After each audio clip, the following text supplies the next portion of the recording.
आज आपण पाहणार आहोत आवाज लोकशाहीचा मध्ये गडचिरोलीमधील नागरिकांच्या समस्या।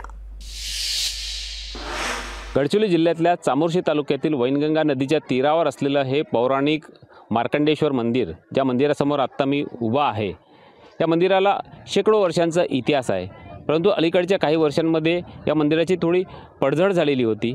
त्यामुळे भारतीय पुरातत्व विभागानं या मंदिराची डागडुजी करण्याचं काम, जीर्णोद्धाराचं काम हाती घेतलं।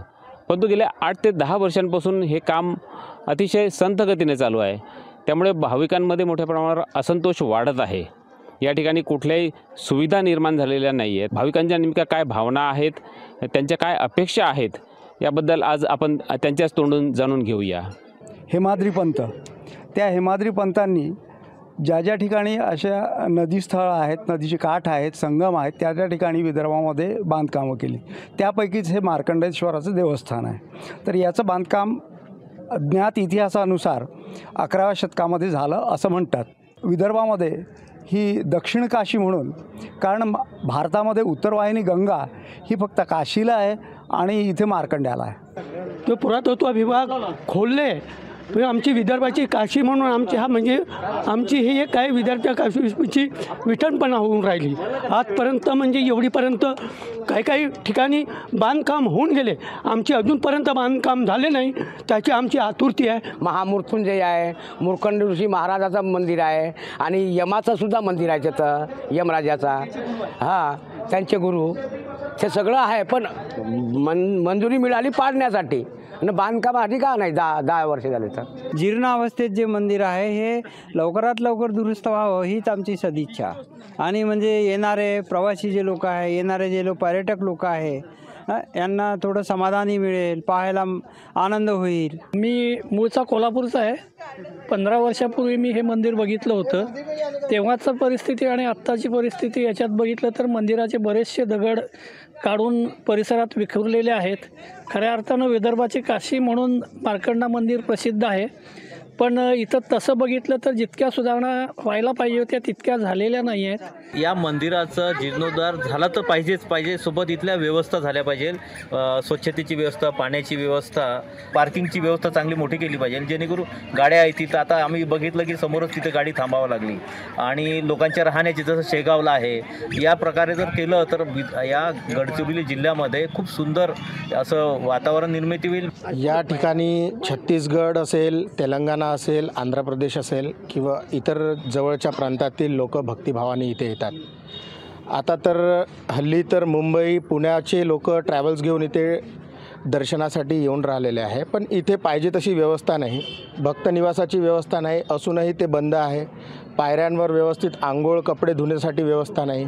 इथं पितरांचे श्राद्ध करण्यासाठी लोक येतात, त्या अनुषंगाने इथे परत शेडची आवश्यकता आहे। भरपूर असं सोयीची आताही गरज आहे, म्हणजे लेडीजसाठी टॉयलेट आहे, पिण्याची पाण्याची सोय आहे आणि स्वच्छता, थोडं नदीकाठी की प्लास्टिक वगैरे हे काहीच नको टाकायला। आता जसं इथं गार्डन आहे, गार्डन देखील व्यवस्थित करायला पाहिजे। नंतर बसायसाठी खुर्च्यांची व्यवस्था करायला पाहिजे। नंतर मग इथं काय, आता आम्ही आलो तर आम्हाला पाणीच नाही मिळालं मंदिरात चढताना, की पाय धुवून आपण मंदिरात जावं, पण तिथे पाण्याची व्यवस्था नव्हतीच सुरुवातीला। तसं एखादा पाण्याची पण व्यवस्था करायला पाहिजे। समोर मंदिरामध्ये बांधकाम आहे तर कसं विस्कळीत झाल्यासारखं वाटते। दुरून लोक इथे येतात, पण नदीचा परिसर हा इथे झालेला इतका सुंदर आहे, पण त्याची स्वच्छता अजूनही व्यवस्थित नाही। पूजा वगैरे इथे होतात, वेगवेगळ्या पूजा होतात, तर पूजा करायला व्यवस्थित जागा किंवा परिसर नाही आहे पाहिजे तसं। मंदिराचं बांधकामही आता किती वर्ष झाले अडगळलेलंच आहे। इथं पुलाची व्यवस्था नाही, इथं आंघोळीची किंवा परत पुन्हा जाण्या येण्याच्या करिता मार्ग बरोबर नाही। पूर्ण भारतामध्ये ज्या प्रकारे काशी किंवा अयोध्येला वाव देऊन हजारो करोड रुपये तिथे खर्च करून ते जसे प्रसिद्धीस आणलेले आहे, तसेच या मार्कंडा देवस्थानला पण इतर मोठ्या प्रसिद्धी देवस्थानासारखंच खूप मोठं पात्र असलेलं फेमस नदी वाहत आहे। त्यामुळे इथे पण राजकीय लोकांनी लक्ष देऊन आणि काही फंड इथे सँक्शन करून याचा पण उद्धार केला पाहिजे। पुरातत्व विभागाने या मंदिराची खोलकामी केली आणि मंदिराचा अर्धवट काम ठेवून त्यांनी हात बाजूला केलेले आहेत। मी स्वतः आमरण उपोषणाला व माझ्या संपूर्ण गावकरीच्या याच्यानी मी करणार आहे आणि हा माझा जय सियाराम व हर हर महादेव, माझा मंदिर बांधून द्या अथवा माझा शोकांत पुढे राहील। कुछ एडमिनिस्ट्रेटिव इश्यूज़ के कारण से काम रुक गया था। उसके बाद में फरवरी 2023 के अंदर एक नया एस्टिमेट बना करके उसका अप्रूवल ले लिया गया है। उसमें से एक टेंडर हमारा जो है वो अप्रूव हो चुका है और एक टेंडर अभी अप्रूवल स्टेज पे है। जैसे ही वो अप्रूवल आ जाता है हम लोग इसको दोबारा से काम सुरू करेंगे। भारतीय पुरातत्व विभागाच्या कारभारामुळं आता भाविकांच्याही संयमाचा बांध तुटत आहे। त्यामुळं आंदोलन करण्याची तयारीसुद्धा त्यांनी सुरू केलेली आहे।